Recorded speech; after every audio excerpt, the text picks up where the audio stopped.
Ja, Jesus, ich danke dir, dass wir heute da sein dürfen. Ich danke dir, dass wir Dani da haben, dass er uns möchte erzählen, wie wir als Jünger unterwegs sein können. Was braucht es überhaupt zum Jünger sein und was können wir dazu beitragen und was musst du machen? Und gib uns einfach offene Ohren, offene Herzen, dass wir etwas mitnehmen dürfen und am Dani die richtigen Worte. Amen. Amen. Danke vielmals. Ja, es ist also total schön, mit euch daheim angekommen zu sein. Heute hat jemand zu mir gesagt, hey, ist schön, bist du unser Gastprediger. Und ich musste sagen, was Gastprediger? Geht's noch? Ich fühle mich da richtig daheim. Und ich meine, ihr habt ja diese Serie gehabt, gell? So daheim ankommen, das ist ja schon etwas Schönes. Aber wenn man bei Jesus angekommen ist, dann geht es eben eigentlich los. Dann ist man nämlich als Jünger unterwegs.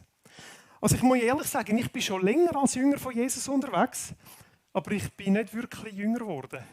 Ich merke also nicht viel von dem. Und wenn ich so ein bisschen in die Runde schaue, geht es so ja auch nicht besser. Und ich glaube, euch auf dem Sofa daheim auch nicht wirklich.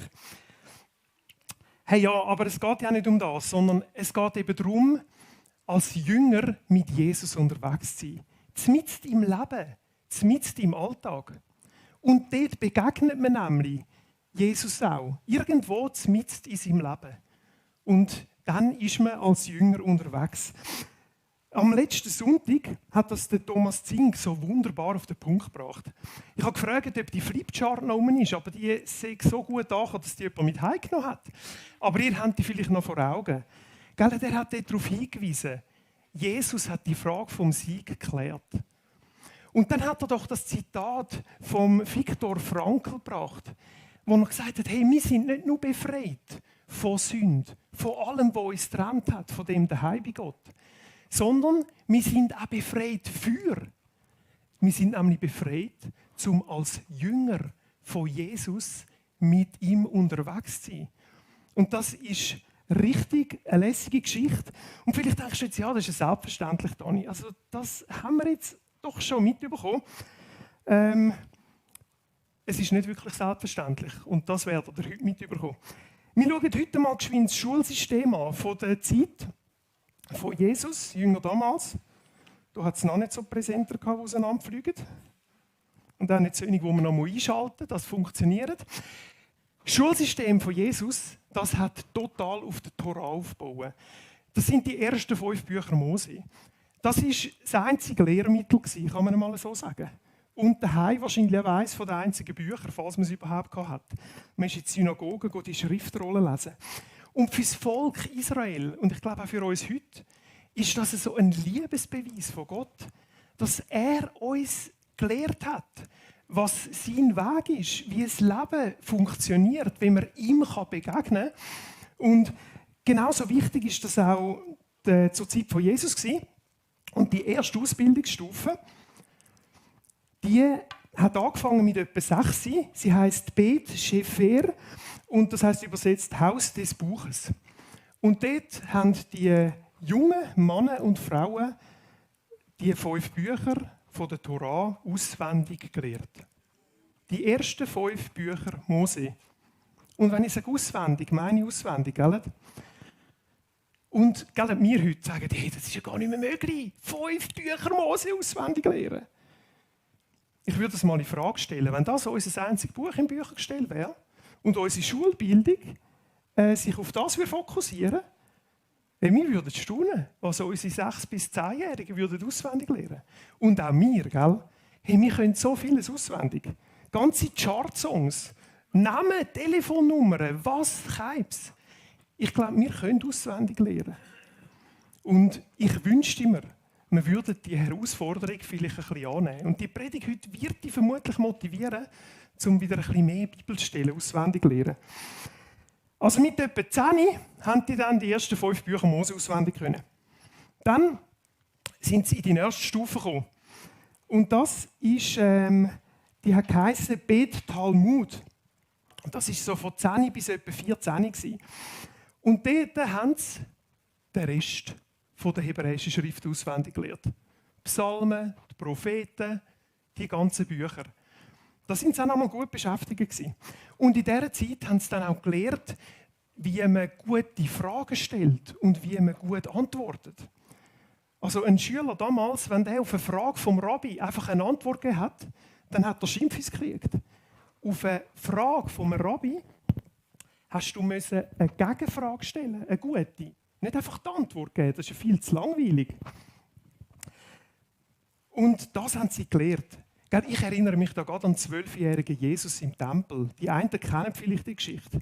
Da haben die Eltern vermisst und wieder müssen suchen. Und dann haben sie ihn gefunden, 12, die Ausbildungsstufe ist von 10 bis 14. Sie haben den gefunden, wo er hergehört. Bei den Rabbis ist er gehockt und hat Ausbildung betrieben. Er hat ihre Fragen gelauscht, er hat Fragen gestellt und es steht, sie hätten gestaunt über seine Fragen und seine Weisheit und wenn er sich im Wort auskennt. Das ist Jesus mit 12. Mitten im Leben, auch er hat diese Ausbildung durchlaufen. Und dann kommen wir zu der 3. Ausbildungsstufe. Das ist der Bet Midrash. Das ist dann die Stufe, die ist nur noch für die Besten von den Besten gewesen. Also dort ist es darum gegangen, dass man zum Rabbi geht, in die Schule von dem Rabbi. Und natürlich hat man sich dann einen Rabbi versucht auszusuchen, der angesehen war, wo gute Lehre hatte, der beim Volk bekannt war. Aber der Rabbi, der hat ihm dann auf den Zahn gefühlt. Also da bist du zum Rabbi und hast gesagt, hey, ich will dir nachfolgen. Und zwar hat man dann zu dem Rabbi etwa Folgendes gesagt. Man hat zu dem Rabbi gesagt, es kommt jetzt ein passendes Bild dazu, nur nicht verschrecken. Ich will dein Jünger, dein Talmid werden. Ich möchte dir nachfolgen und dein Joch lernen. Also das heisst, ich will lernen, dort durchgehen, wo du gehst. So wie du denkst und handelst und redest, das will ich lernen. Und danach will ich hinausgehen und dein Joch anderen lehren. Das hat ein Schüler zu seinem Rabbi gesagt und dann ist das Assessment losgegangen. Dann hat der Rabbi dem Schüler richtig auf den Zahn gefühlt, geschaut, wie kennt sich der in der Schrift aus, was stellt er für Fragen, so ein bisschen, was hat er für einen Charakter. Und nur wenn der Rabbi absolut überzeugt war, dass der junge 15-, 16-, 17-jährige Mann das schaffen kann, zum Werden wie er, zum Lehren wie er, die Tora genau so auslegen wie er, so mit Menschen umgehen wie er. Nur dann und nur dann hat er zu dem Schüler gesagt, bekannte Wort, komm und folg mir nach. Also ihr seht, das war das Schulsystem von Jesus. Und das müssen wir im Hinterkopf haben, wenn wir uns Gedanken machen, über was heisst es, Jünger sein vom Rabbi. Jetzt habe ich eine Frage an euch. Kann jemand ein biblisches Buch auswendig? Nein, wie erstaunlich, weil nicht mal der Theologie studiert hat, kann ein ganzes Buch auswendig. Also gut. Kann jemand ein Kapitel vom biblischen Buch auswendig? Ein ganzes. Mega cool. Psalm 23, das ist, Herr Gallet, ja, das gilt als Kapitel. Sehr gut, sehr gut. Genau, also da hat der Rabbi schon mal Freude, da findige Schüler, gell? Nein, schau, das Fazit ist, keiner von uns, aber nicht jemand, auch nicht im Livestream, auch nicht mit Gymi und Hochschulabschluss, wäre irgendeinem normalen Rabbi zur Zeit von Jesus nachgefolgt. Keiner von uns wäre dort angenommen worden. Ganz schlicht und einfach, weil der Rabbi gewusst hat, vergiss es. Vergiss es, die schaffen das nie. Zum Tora so auslegen wie ich, zum andere so lehren, wie ich sie lehren will, zum so leben, wie ich lebe. Also alle durchgehen, gell? Ihr wärt Fischer oder Zöllner oder Zimmermann oder Zeltmacher oder sonst irgendetwas geworden. Hausfrau. Da haben die Frauen noch ein bisschen gäbig mit der Berufswahl damals. Heute dürfen wir auch ganz viel anderes. Also, wenn wir jetzt uns das mal überlegen, dann ist es schon etwas recht Cooles, dass es bei Jesus so ganz anders war. Gell? Weil Jesus, Da sind nicht die Jünger zu ihm und haben gesagt, oh Rabbi, wir wollen dir nachfolgen. Und nachher ist das Assessment losgegangen. Nein, Jesus hat Fischer berufen. Einen Petrus, einen Jakobus und einen Johannes. Bei der Arbeit. Der Zöllner Levi, uns bekannt als Matthäus, hat er berufen. Einfach mitten aus ihrem Alltag und Leben. Und jetzt verstehen wir auch besser, wieso die alles stehen und liegen lassen haben und Jesus nachgefolgt sind. Weil, wenn Jesus einen Menschen eingeladen hat und er lädt jeden ein, gute Nachricht für uns, auch uns. Bei ihm gibt es eben keine Prüfung voraus. Du bist eingeladen. Und wenn Jesus dich einlädt, sagt er eigentlich Folgendes. Ich traue dir zu, zum Werden wie ich. Ich traue dir zu, dass du anfängst zu reden wie ich, denken wie ich, Menschen sehen wie ich, Beziehungen pflegen wie ich. Dass Menschen, die dich sehen, auch mir begegnen. Ich traue dir zu, dass du das, was ich dir lehre, anderen lehrst, in meinem Auftrag. Was es heisst, ein Jünger zu sein und mir nachzufolgen. Ich bin sicher, das haben ja schon ganz viele in eurem Leben gemacht, ihr habt es nur nicht gemerkt. Und ich bin sonst im Moment auch gerade dran. Ich gebe einfach das weiter, was Jesus mir gelehrt hat. Ich bin oft ein Jünger, zwischendurch ein Rabbi. Bei Jesus ist das so wechselnd, total lässig. Und eine riesige Wertschätzung und Ehre. Musst du dir das mal vorstellen?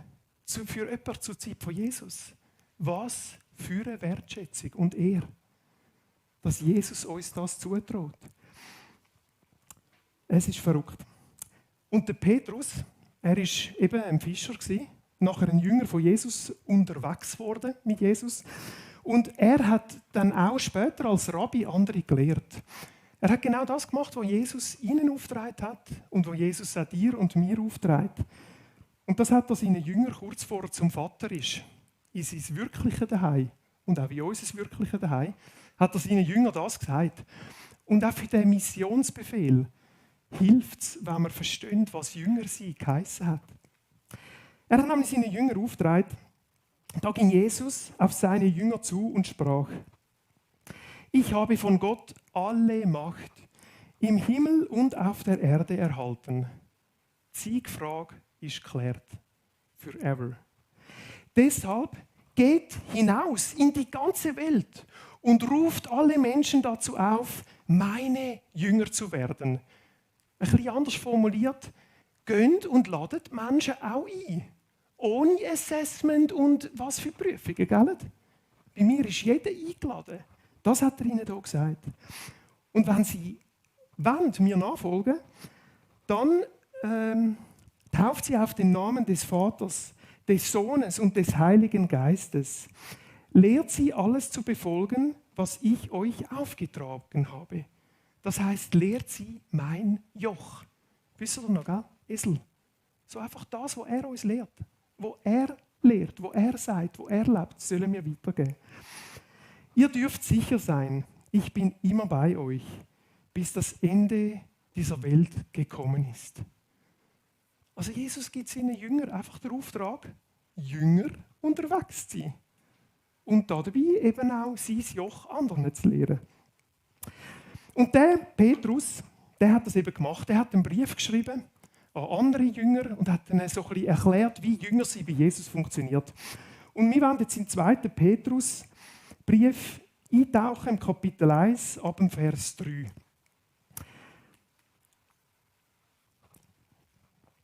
Dort hat der Petrus geschrieben: In seiner göttlichen Macht hat Jesus uns alles geschenkt, was zu einem Leben in Ehrfurcht vor ihm nötig ist. Wir haben es dadurch bekommen, dass wir ihn kennengelernt haben. Ihn, der uns in seiner wunderbaren Güte zum Glauben gerufen hat.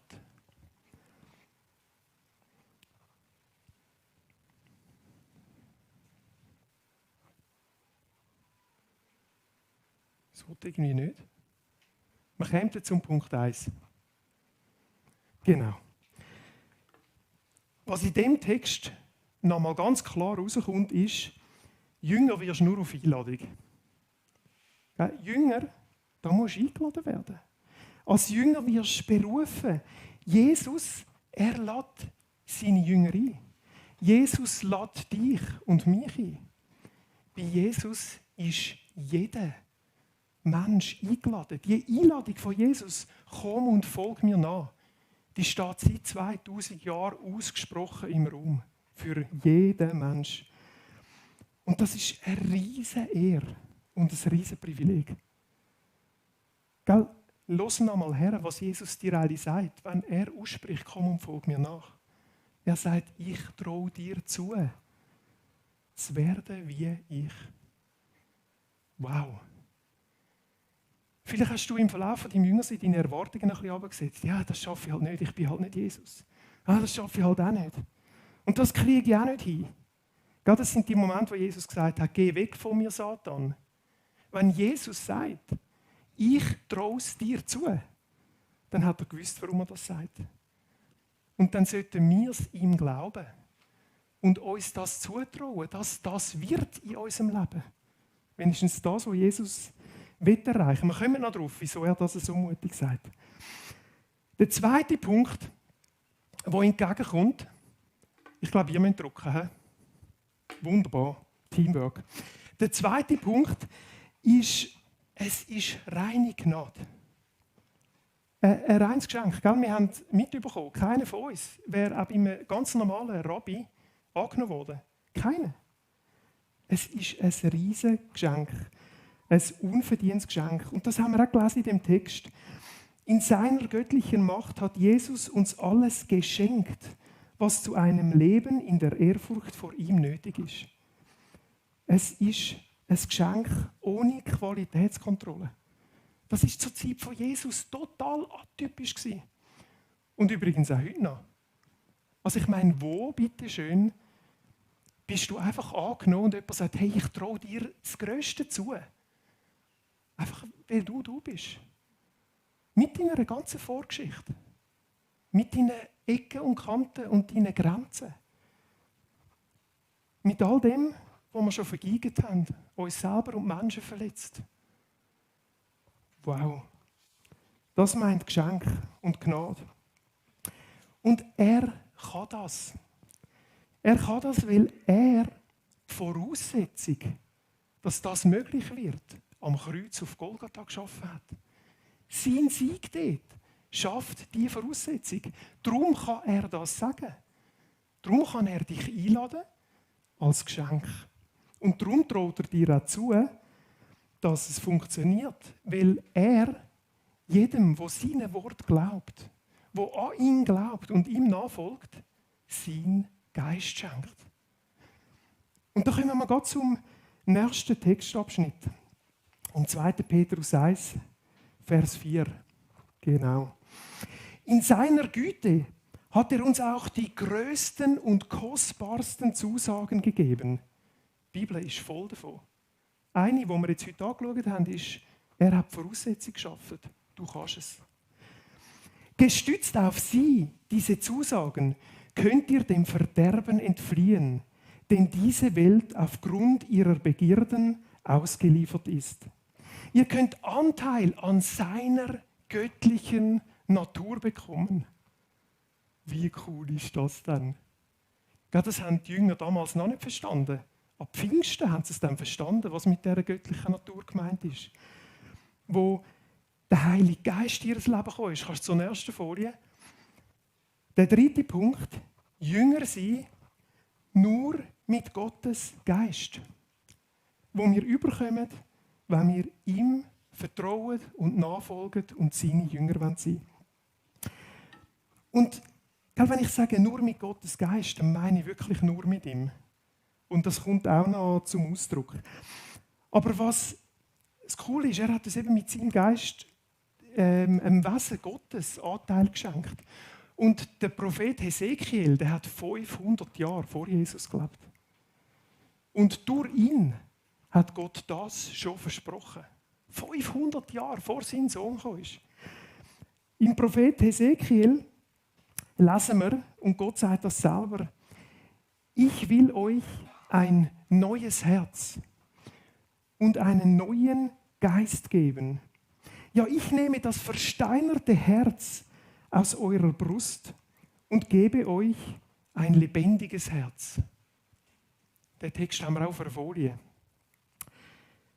Ja, das hat Gott hier schon gesagt. Weil er hat gewusst, ich will nicht bei meinem Volk wohnen in einem Tempel oder in einem Zelt. Nein, ich will wohnen im Herz von jedem Jünger, von meinem Sohn Jesus Christus. Das hat Gott hier schon auf seinem Herz gehabt und gewusst. Das ist das Ziel, die Beziehung. Und die Erfüllung von dem Versprechen, darauf nimmt der Paulus im Brief an Kolosser Bezug. Das wäre die nächste Folie. Dabei geht es um ein unbegreifliches Wunder, das Gott für alle Menschen auf dieser Erde bereithält. Siehst du, die Einladung gilt jedem. Ihr, die ihr zu Gott gehört, dürft dieses Geheimnis verstehen. Es lautet, Christus lebt in euch. Und damit habt ihr die feste Hoffnung, dass Gott euch Anteil an seiner Herrlichkeit gibt. Da ist gemeint das neue Daheim, das auf uns wartet, dann auf dieser neuen Erde. Aber da ist auch gemeint der Anteil an seinem Wesen, wo wir jetzt schon haben durch den Heiligen Geist.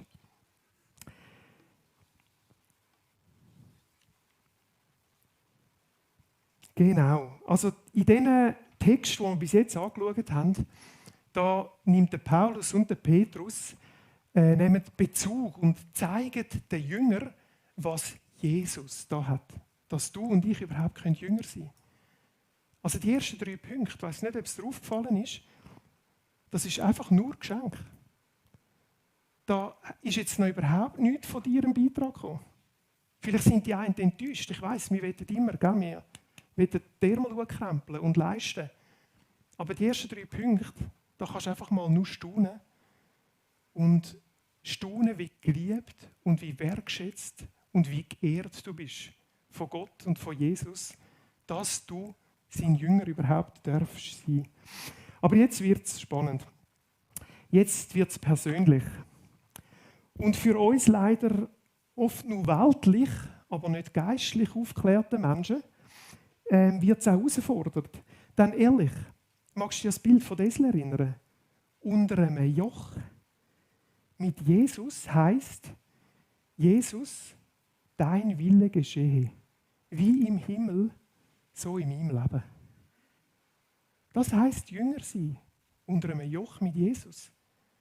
Das heisst, ihn besser kennenlernen, auf ihn ganz gut hören und auf den Heiligen Geist. Aber hey, will ich das unter einem Joch mit jemandem? Ich meine, ich bin jemand. Hey, ich habe etwas zu bieten. Und wir haben Freude an unserer, unseren Errungenschaften, an unserer individuellen Freiheit. Genau das Wort habe ich gesucht. Wir haben da gerne Kontrolle. Will ich wirklich mit Jesus unter einem Joch, sein Joch lehren? Will ich wirklich sein Jünger sein? Seine Jüngerin werden? Wir kommen zum nächsten Punkt. Genau, schon da. Jünger werden oder Jünger sein ist eine persönliche Entscheidung. Von jedem. Jünger sein ist freiwillig. Du darfst, aber musst dich auch dafür entscheiden. Und es hilft, wenn du es wirklich willst. Wenn du wirklich davon Gedanken machst, wer ist der Jesus? Wenn du kennenlernst und darüber überlegst, will ich werden wie er. Sonst macht Jünger sein von Jesus echt nicht so viel Sinn. Und dann, wenn du das überlegt hast, dann kommt auch wieder etwas ganz Bekanntes. Gell? Dann musst du sagen, ja, ich will. Das kennen wir von irgendwo. Also du musst die Entscheidung treffen. Ja, ich will Jesus. Und dann nimmt er die Entscheidung ernst. Und dann fängt deine Reise als Jünger an. Dann bist du als Jünger unterwegs. Mit ganz vielen anderen. Und vielleicht bist du jetzt schon Jahre oder Jahrzehnte als Jünger von Jesus unterwegs. Aber hast du vielleicht heute Morgen in einer neuen Tiefe begriffen, was das eigentlich heisst? Und hey, die gute Nachricht ist, dass ja, ich will Jesus. Das darfst du im Fall immer wieder erneuern. Also ich bin jetzt dann auch schon 22 Jahre geheiratet, schon bald Zielbrige. Das ist der Moment, wo ich mir einmal alt vorkomme. Eben, ich werde nicht jünger unterwegs. Ich erneuere das Ja, ich will meiner Frau gegenüber auch immer wieder.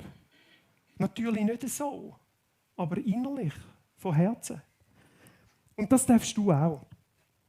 Vielleicht bist du auch schon länger mit Jüngern von Jesus unterwegs, aber merkst, hey, also selber die Entscheidung getroffen, das habe ich gar nie wirklich. Hey, die gute Nachricht ist, dann ist heute ein wunderbarer Moment, wo du einmal mehr eingeladen bist von Jesus, wo sagt, komm und folg mir nach. Wo mit diesen offenen Armen da steht, wie der Vater vom verlorenen Sohn, und sagt, hey, komm heim und dann folg mir nach. Als Jünger unterwegs mit deinem Leben. Ich kann es dir nur empfehlen. Auch wenn es uns aufgeklärten Schweizer mit dem Joch nicht so gefällt. Es lohnt sich. Du wirst es herausfinden. Und musst es auch herausfinden. Das kannst du nicht abschauen bei anderen. Wer als Jünger unterwegs ist, der will keine Religion, die du dann wieder leisten und machen und ein bisschen schöne Früchte. Ich sage immer, ich bin kein Fan von Religion, auch nicht von der christlichen. Weil Religion ist so viel menschengemacht, so viel Komisches. Wer Jünger von Jesus ist, der will keine schöne Theorie, sondern der will lebendige Beziehung. Der will mitten in seinem Leben Jesus nachfolgen und ihm ähnlicher werden. Der will Veränderung in seinem Leben. Und was es da dafür braucht, das führt uns zum nächsten Punkt. Jünger sein, da musst du ganz nah bei Jesus sein und ihm hinein. Das ist eine wichtige Voraussetzung. Und Jesus hat das selber schön auf den Punkt gebracht, als er mit seinen Jüngern wahrscheinlich gerade mal an einem schönen Weingut vorbeispaziert ist, hat er ihnen bekannte Worte aus dem, was ist es, Lukas 15? Nein, Johannes 15,5. Gesagt, ich bin der Weinstock und ihr seid die Reben. Wer mit mir verbunden bleibt, so wie ich mit ihm, der trägt viel Frucht. Denn ohne mich könnt ihr nichts ausrichten. Also Jünger, die suchen die Nähe von Jesus. Jünger, die wollen ihn besser kennenlernen. Besser lernen hören, was er sagt und was sein Geist sagt. Die wollen ihm begegnen in seinem Wort. Wir haben wunderbare Geschichten von Jesus. Lehre ihn besser kennen. Und wenn du als Jünger unterwegs bist, dann musst du nicht mehr gegen Sünde kämpfen. Gell? Ich kenne so viele Christen, die sind wahnsinnig damit beschäftigt, gegen Sünde zu kämpfen, statt in der Nähe von Jesus zu bleiben. Der Kampf, den hat er gekämpft. Der Sieg, den hat er errungen. Dein Job ist es, näher bei Jesus zu bleiben. Das ist dein Kampf. Das ist das, was du beeinflussen kannst, auch. Wo du kannst, Sachen lernen. Und das bringt im Galaterbrief der Paulus auch wieder schön auf den Punkt. Wir kommen zum nächsten Text aus dem Galaterbrief, Kapitel 5, Vers 16 und 17. Darum sage ich euch, lasst euer Leben von Gottes Geist bestimmen. Wenn er euch führt, da sind wir wieder beim Joch, gell? Wenn er euch führt. Wenn er euch führt, werdet ihr allen selbstsüchtigen Wünschen widerstehen können. Denn eigensüchtig wie unsere menschliche Natur ist, will sie immer das Gegenteil von dem, was Gottes Geist will. Doch der Geist Gottes duldet unsere Selbstsucht nicht. Beide kämpfen gegeneinander, so dass ihr das Gute, das ihr doch eigentlich tun wollt, nicht ungehindert tun könnt. Das fühlen wir oft, gell? So dass nicht ungehindert können tun. Aber der Text, der hat es nochmal deutlich auf den Punkt gebracht. Der Kampf hat Jesus gewonnen. In dir kämpft der Kampf der Heilige Geist. Und wenn wir ihm folgen, dann können wir das überwinden, steht da. Wir müssen nicht gegen unsere selbstsüchtige Natur kämpfen. Das braucht viel eine tiefere Heilung, da kommen wir nachher noch drauf zu. Das ist nicht etwas, wo du kannst gewinnen kannst, sondern wo Jesus schon gewonnen hat. An diesem Punkt ein ganz kurzer Exkurs. Ich habe hinten ein Predigtskript aufgelegt. Wir haben gesagt, die 2 Punkte, die wir jetzt angeschaut haben, die Entscheidung, ich will Jünger sein und das Nähe bei Jesus bleiben, das ist unser Part als Jünger. Und genau das müssen wir trainieren. Lara Gut, die hat nicht so viel gewonnen, wie sie jetzt gewonnen hätte, wenn sie nicht trainieren würde. Und so, glaube ich, müssen wir neu lernen, miteinander trainieren, in der Nähe von Jesus zu bleiben. Und es gibt so viele gute geistliche Übungen. Ich habe dort ein paar aufgelistet. Ich erwähne es jetzt einfach kurz. Zeit mit Gott im Gespräch verbringen. Übe dich, ihm auf Gott hören, indem du sein Wort liest, aber auch auf den Heiligen Geist hörst, der zu dir redet. Such Leute, die mit dir das üben oder die vielleicht da schon mehr Erfahrung haben. Bibeltext studieren. Hey, in der Bibel kannst du Gott und seinen Willen und wer er ist, so wunderbar kennenlernen. Und als Jünger willst du ja das. Sonst würdest du mir ja nicht nachfolgen. Lehr Bibeltext auswendig. Die Predigtserie, die ich bei uns hatte, die hat mich neu motiviert, da wieder Boden zu gewinnen. Und meine Ausreden sind mir eben auch ausgegangen. Jetzt habe ich wieder angefangen, Bibeltext auswendig zu lernen, habe Seligpreisungen in der Bergpredigt auswendig gelernt. Das ist so genial, die Worte begleiten dich den Tag durch.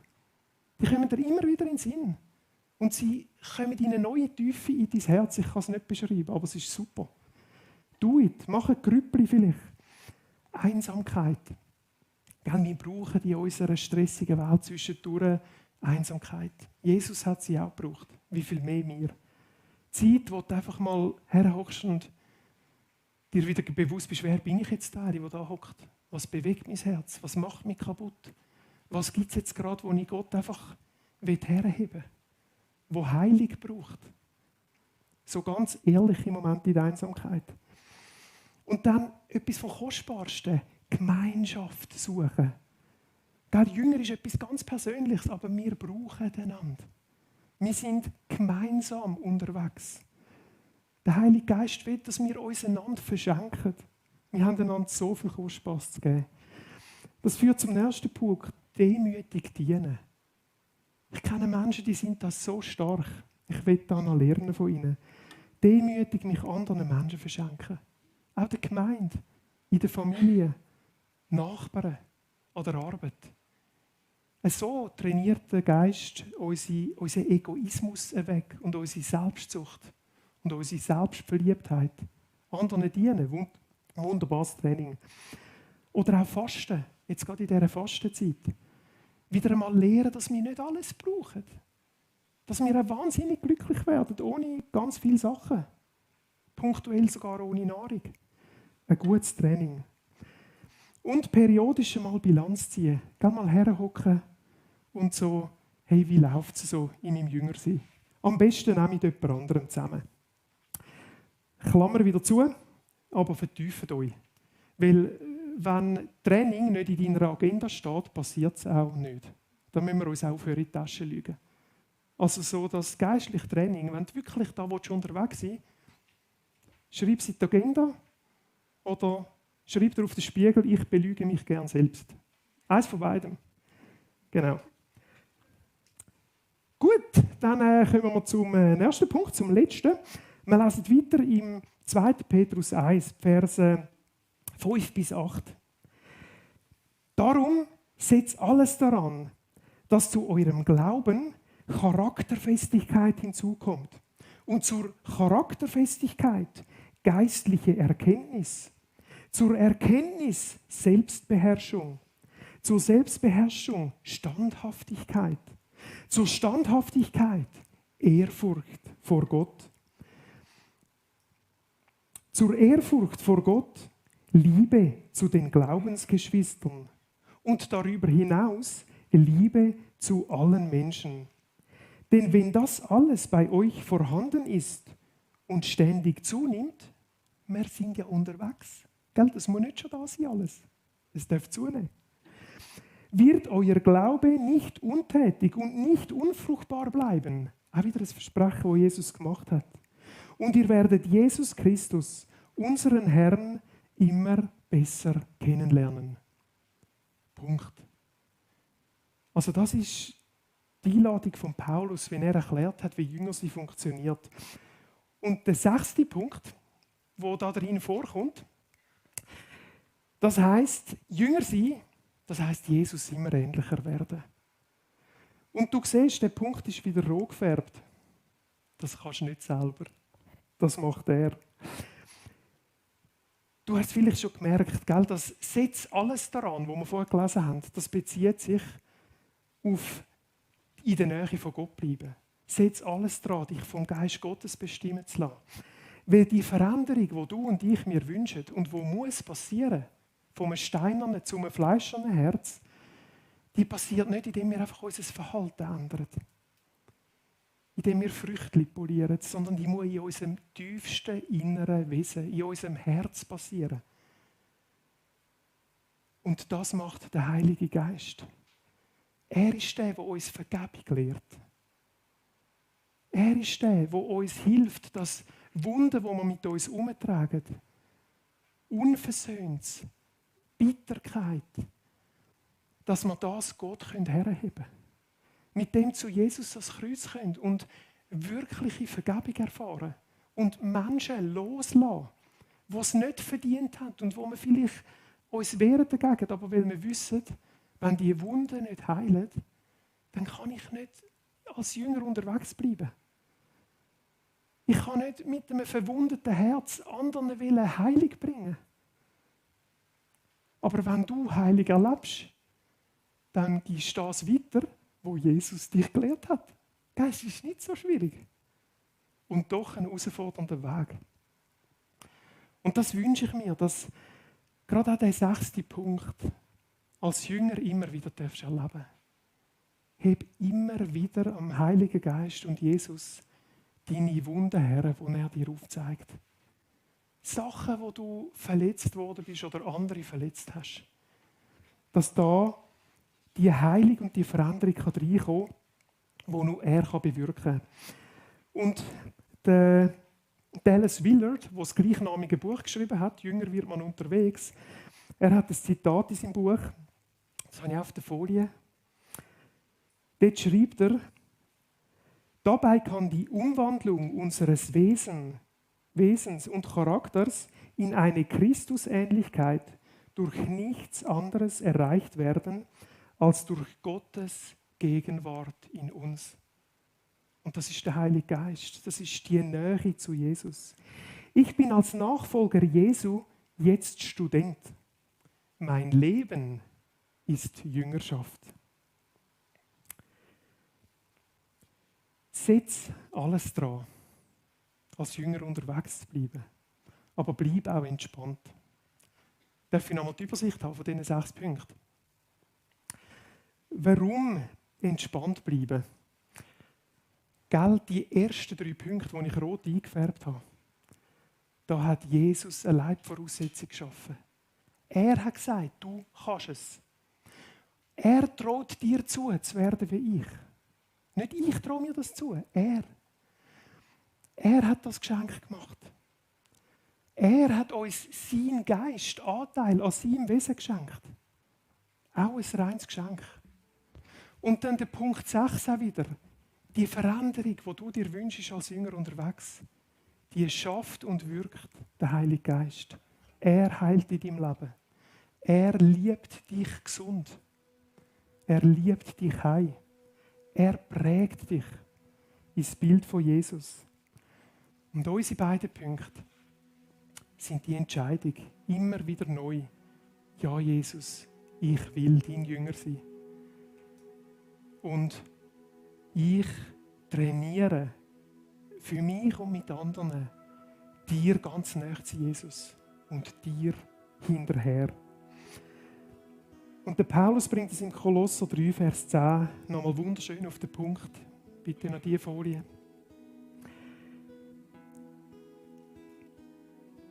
Gott ist beständig in euch am Werk, damit ihr immer mehr seinem Ebenbild entspricht. Wer ist in dir am Werk? Gott höchstpersönlich. Nachdem er euch geschaffen hat, nach dem Ebenbild, nachdem er euch geschaffen hat, so habt ihr Gemeinschaft mit Gott und versteht immer besser, was ihm gefällt.